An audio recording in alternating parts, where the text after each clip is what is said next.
All right, so Nadine Hui and propaganda I'm not falling for. There are usually two types of people who push for 50-50 relationships. Women who are tired of carrying everything and just want a man who actually pulls his own weight, and men who want to split bills, chores, responsibilities in the name of equality. And while it sounds fair in theory, it's not really fair in practice because it's rarely ever split right down the middle, and the intent is not the same. Women walk into 50-50 with the most they are willing to give, ready to support, love, plan, manage, build. Men usually walk in calculating the least they have to give, thinking if she pays half, then I can save more for myself. And even if everything looks equal on the surface, the mental and emotional load and the invisible labor still usually falls on her. It's why so many women are choosing peace in their cute little apartments over raising adult men. I would really love to know what this emotional labor is. It's such a highly subjective term, and I'm noticing women whipping this out on a more regular basis these days. It's this really weird thing they're trying to pull off because they see their subjective emotions as work. Because their subjective emotions are work, and you as a man face less subjective emotions on a day-to-day basis,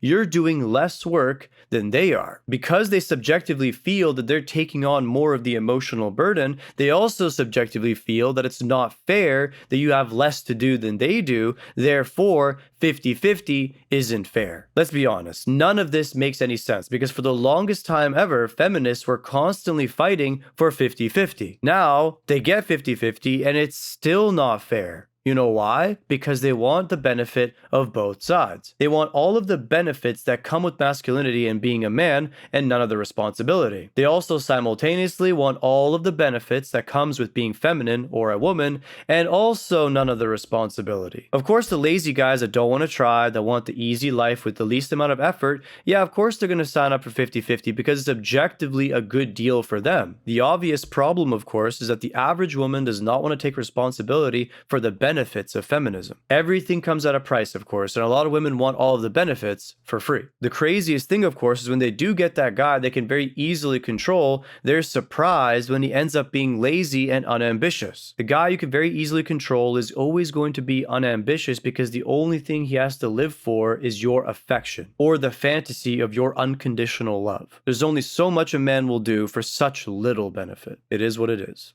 Let's keep going. 50 also doesn't account for the intangible value feminine women bring to a relationship. Her softness, her intuition, her emotional intelligence. She turns a house into a home. She gives him purpose and turns his ambition into a legacy.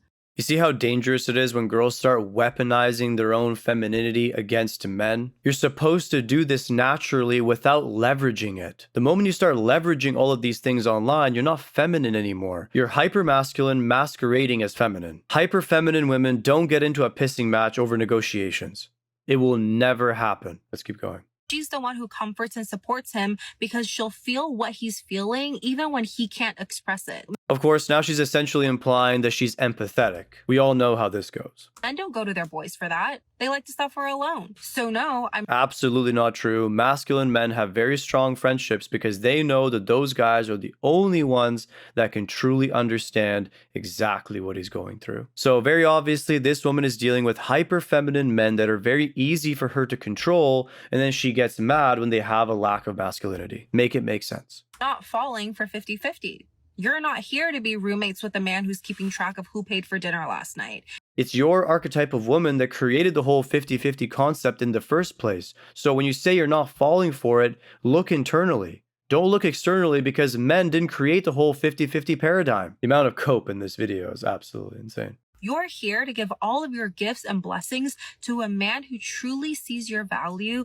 Subjective, subjective, subjective. What is this truly sees your value? There's nothing tangible about it. It's all intangible and subjective. Therefore, you can't really put your finger on exactly what it is. So now we can arbitrarily increase its value to infinity and pretend that it's worth who knows what. Once again, guys, never fall for a girl that's trying to sell femininity and trying to over leverage her position. It's never worth it, and quite often, they have way less to offer than they actually say. The girls that are just feminine and never try to leverage, those are the best ones because they do it from the heart, not because of some sort of a goal or narrative or trying to advance themselves at the expense of the man. This girl is very clearly living only for herself, and she thinks that a man has to give her all of these things for her own advancement at his expense because what she brings to the table is very clearly worth it, dictated by herself. In any other market that exists, the market dictates the price, not the individual. If the individual could dictate the price of the product, it would never sell because we all know there's another product out there that's way better priced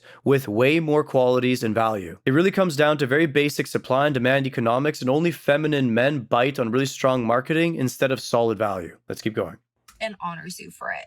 As usual, be very careful when girls put on a front of, I know my worth, I know my value, I don't come free. All of these things are very dangerous, of course, and the girl is more concerned with quality marketing instead of having a quality product. Always remember, guys, quality products sell instantly because the people that have money respect quality. In this case, I'm using money as a metaphor, but you get the point. Quality people understand genuine quality and they see through the marketing. Low quality products or people depend too heavily on marketing because they can't justify their price by regular means. If you always keep this in mind when you're screening women, you'll never have a problem. If you like this video, like and subscribe. Don't forget to check my links in the description below.